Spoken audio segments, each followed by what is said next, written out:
Okay na. Mga kaibigan, nandito na naman po tayo sa ating YouTube channel, Locos Technology and Farming Operations. At matagal-tagal na rin po tayong hindi lang pag-vlog. Almost less than a year yata. Kasi nahinto kasi napakarami nating trabaho at very busy rin tayo. So ngayon pong umaga nakikilig na naman tayo sa isang tanim na napakagandang itanim ito sa mga lugar, sa mga likod ng bahay, sa harap.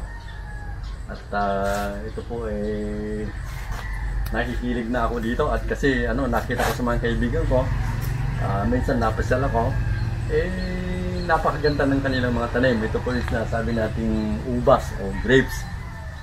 Dito po sa ating garden sinubukan ko magtanim ng grapes at hindi ko alam kung ito ay mapapabukan natin kasi nakita ko sa mga kaibigan natin na dito po sa bayan ng Pura napakarami pong bunga at napakatamis at napakalaki rin. So sabi ko susubukan ko rin magtanim dito sa ating backyard. Ito gumawa na ako ng tarpaulin. Ito pa muli na sa Grapes Garden dito po sa bayan ng Santa Ignacia. So initially sinubukan ko pong magtanim ng mga iba't ibang varieties ng grapes o ubas.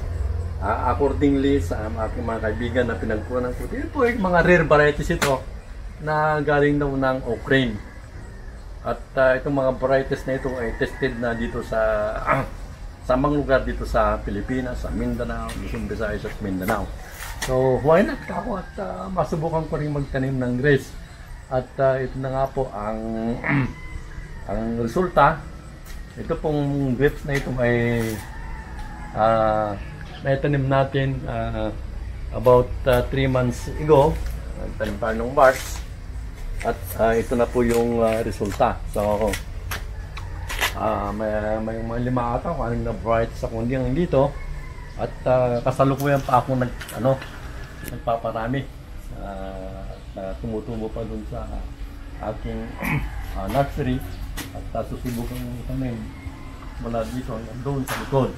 So far, ito yung mga varieties ko. Ito galing daw ng Ukraine. Hindi ko alam kung anong kulay yung mga bunga nito. Kasi hopefully hindi ko pa talaga nasubukang magpabunga. So hopefully accordingly ito mga kaibigan natin ito mamumunga na before the end of this year. Probably by November or December pwede nating pamungahin ito. So ganito lang yung kasimple yung ginawa ko mga kaibigan. Lagyan ang kwan nito ay ginawan ko ng trellis at tinamnan ko ng ubas. Ito hinukayan ko yan mga 50 centimeters ang lalim at ang diameter ay about 50 centimeters din. So yung sukat na yan. So ito siya. At nakikita nyo ang variety pala nito ay Isabella. Sabi nila magandang variety ito. Hindi ko alam kung ano yung kulay. At ito malalaki na po siya. Meron na siyang mga fruiting arm na sinasabi natin. Kasi ang grapes pala ay meron yung sinasabi nilang fruiting arm at saka yung fruiting cans o yung cordon. Cordon ba yan? Cordon na sinasabi nila pag nag-pruning ka, may lalabas na mga sanga dyan. Ito yung sinasabi nila yung main track na ito. Ito yung sinasabi nila na fruiting arm o yung cordon, diba? So ito siya, papahaba siya at naglabasan na mula dito sa fruiting arm na yan, naglalabasan na yung mga fruiting can na siya. So napaka-intensive pala yung pag-alaga ng grapes. Hindi ko alam ang grapes pala ay kailangan talagang araw-araw ay binibisita mo kasi maraming mga shoots yan na naglalabasan sa mga fruiting arm. So ito na po siya mga kaibigan. magaganda na yung kanila. And then, ito, mayroon pang isang variety dito, yung galing din yata ng Ukraine. Ito yung riparia, sinasabi nila. Ito, binatasan ko rin dito. Mga about 50 centimeters ang lalim at 50 centimeters din ang diameter. So, ito, malalaki na siya. Malapit na maging pencil size itong mga fruiting arm. At hopefully, ito marireach yung parang pencil size na fruiting arm. At saka tayo magpabunga. So, meron pa sa harap, papakit natin na mamaya. Okay. Ito na. Ginawan ko na rin siya ng greenhouse. Actually, itong ginawa ko dito, binitasan ko rin ito eh. Ito, diskarte ko rin. Hindi ko naman sinasabi na maganda itong ginawa ko. Ano lang, trial and error lang muna ito. Ginawan ko rin siya ng greenhouse. Makikita nyo ito. Greenhouse sila. So, may mga varieties na ako dito. Binutasan ko rin yan. Nilagyan ko rin siya ng ano, yung tawag dito, yung coco fiber para ma-maintain niya yung ano, yung lamig ng lupa. So ito na siya. Ang variety nito ay academic. Ito na yung cordon niya. Dalawa yung cordon niya. Dalawang mahaba. At hopefully, magpuproduce na siya ng fruiting cans. So, pakita mo dito, sir. So, ito na pa. Isa na pa yung isang ano natin. Anong pangalan niya? Manicure finger. Manicure finger. So, ito, magto 2 months old na rin ito. Itanim natin ng April, May. Magti 3 months nila. April, May, June. So, ito. Mabagal lang silang lumaki. Kasi ang grapes pala hindi pare-parehas ang kanyang paglaki. Ito siya, meron akong variety din dito. Manicure finger din, bigay din ng isang kaibigan natin. Then itong dubring niya, ito galing lahat yata ng off-spring ito. Hindi ko alam kung saan galing ito kasi mga imported dito eh. Mga rare varieties daw. Ito pa. Pang sabi nila ito ay yung Black River daw ng grapes. Black River. And then pakita mo ito. Ito yung set up ng place niya. Ginawan ko na siya ng greenhouse. Mayroon siyang plastic cover. At so pag natin, i-compare natin kung alin ang mas maganda. Itong kadram, kasi gumawa rin ako ng container. Isubukan na din natin itanim ito. And then later, i-compare natin kung alin ang mas maganda, itong nakatanim sa drum o itong nakatanim sa soil. So ito siya. So nagtanim din ako dito ng isa. Ito yung Baikonur na buhay. Okay. So ito, papalakihin natin.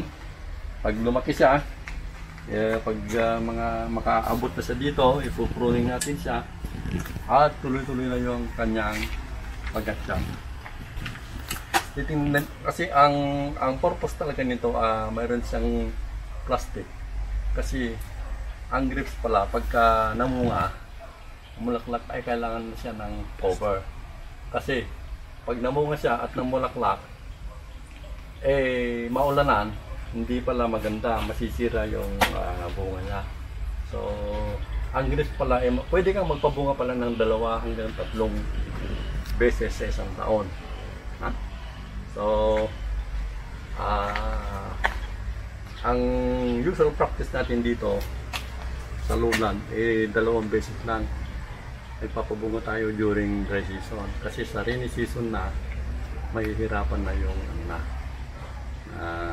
yung bunga na mapalaki kasi marami ng sakit. May mga fungus dyan, may mga insekto. So eventually kung mayroon kang greenhouse, mami-minimize natin yung mga ibang sakit na. So ito lang po ang setup ng natin. initial planting muna ng grapes. Tingnan natin kung magiging feasible ito. Kung magiging feasible ito, mapabunga natin ay tutuloy natin yan sa likod. Kaya nga ito, yung hanggang doon sa likod, kinukonstruct na natin. So siguro ipakita muna natin. So ito na, dito sa sarap ng bahay pala, nilagyan ko na rin ng grapes. Ito siya, pero ang nito, open seed siya. So nag-improvise na ako yung mga bakal na andyan sa likod. Ginamit ko ng release. Ginamitan ko siya ng alambre at saka mga tali. Stick, rubber. So ito na siya. Ito din, I think 3 months na rin ito. At malalaki na, meron na siyang cordon at saka floating floating arm at saka floating can. Nagpuproduce na rin siya. Ang variety nito ay chapter. Sa mga po nanonood, yung mga nasubukan ng magtanim ng grapes, familiar na sa kanila ito. Ang bunga raw nito ay yung black ang color. So hindi natin alam. So titingnan po natin kung mapakabunga natin siya. And dito siya, mayroon pa akong isang variety dito. Chapter din. Pakita mo yung puno niya. Ito, mga 3 months din yata ito na tanim ko. Malalaki na, parang pencil size na. Ito siya, ang kaganda. Yan. Alam nyo mga kaibigan, ang sikreto kasi, hindi naman sikreto, ang ginawa ko lang kasi, ay mabilis siyang lang lumaki, hindi ordinary soil ang ginamit natin dyan. Kasi yung iba, basta na lang nagtanim, at doon na lang, tinanim yung grapes. Dapat kasi lahat naman ng tanim ay kailangan maganda yung soil. Kasi ang grapes kailangan maganda yung yung lupa na pagtatamnan. Yung nutrients niya, yung nutrition. Kasi pag maganda yung soil, siyempre magaganda rin yung growth niya, maganda yung bunga, malalaki yung bunga. So ang ginawa ko dito, kasi ang grapes naman may makanya-kanyang mga nutrient requirement dyan. Hindi ko lang alam kasi although lahat ng tanim ko ay the same kind of fertilization, pero nakikita ko na may mga variety na nagre-response talaga. May mga green na magandang growth, pero may mga variety din na talagang kailangan mo ng dagdagan kasi hindi maganda yung niya, yung growth niya. So ang ginawa ko dito ay naguhay din ako. At kasi naisip ko, bakit sa La Union napakaganda ng grapes? Diba? Kasi sa ibang lugar, kaya na Saudi na magaganda yung grapes. Kasi naisip ko, ang lupa naman doon hindi naman hindi naman clay, hindi naman silty. Sandy loam soil. So iniisip ko,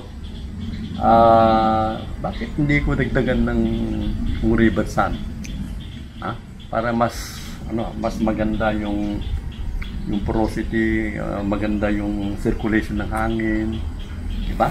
So ang ginawa ko dito mga kaibigan ay 50% ng river sand and 50% ng organic. Ibig sabihin kung naglagay ka ng 50 kilos na naglagay ko dito ng 50 kilos na river sand, lalagyan ko rin siya ng 50 kilos na organic. Ang organic na ginamit ko dito, yung ginawa ko, yung 5-in-1, kompleto na siya. Meron siyang vermicast, carbonized rice hull, coco peat, chicken manure, at saka yung molasses. Pinaghalo-halo ko na yan. At ito po yung nilagay ko. At napakaganda po ng epekto. So hopefully, makikita ko rin yan. Makikita natin yung epekto nito sa bunga.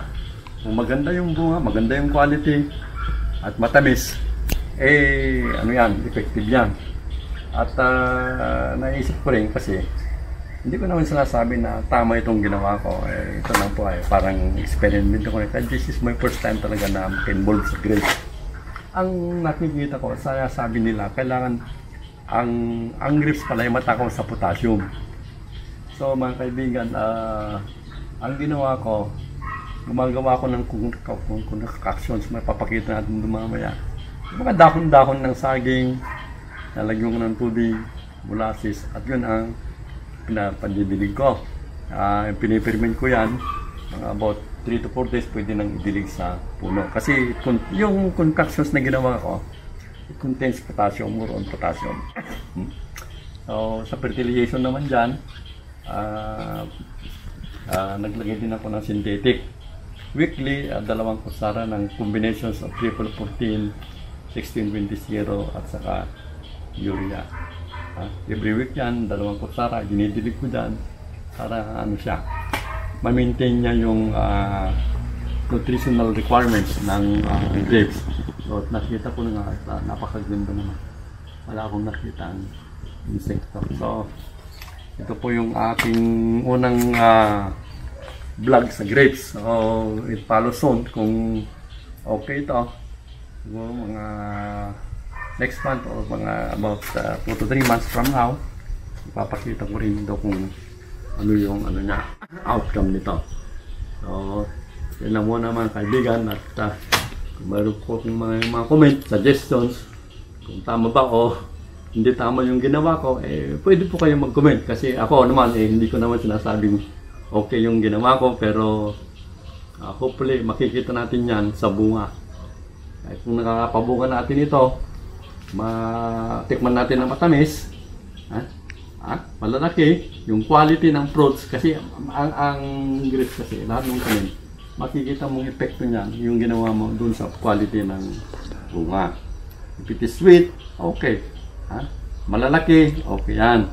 Ano yan, hindi sa kinakapitan ng sakit, okay yung ginawa mo.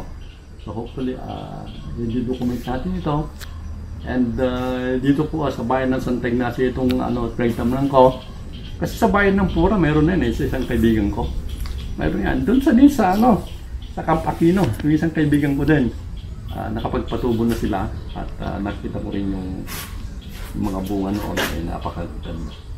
So hopefully, this is my first time to plant grapes. Unlike yung mga noon nating tanim, sa garden lang tayo, sa mga vegetables, mga fruit-bearing trees. Ito, magsisip naman tayo sa grapes. Kasi alam po niyo mga kaibigan, wala po nung bata ako, sa totoo lang, pinangarap ko na rin kumain ng grapes. Siyempre, napakamahal po yan. Di po ba? Napakasarap sabi nila nung araw ang grape daw para sa mga mayaman lang. So sana po makapagpabunga tayo at ma-share natin itong technology sa ating mga kasama dito. So yan lang muna ang natin. So my purpose is i-try natin yung mga varieties na ito. Pag ito ay nag-click, namunga, malalaki ang bunga, matatamis, why not i-share din natin yung technology, yung ginagawa natin sa ating mga farmers. So yun lang muna mga kaibigan, at sana po kung may mga comment kayo, mag-comment kayo at yun ang natin, pag-aaralan natin. So thank you again, and napadami natin ito at may share natin yung technology sa ating mga kababayan. Thank you!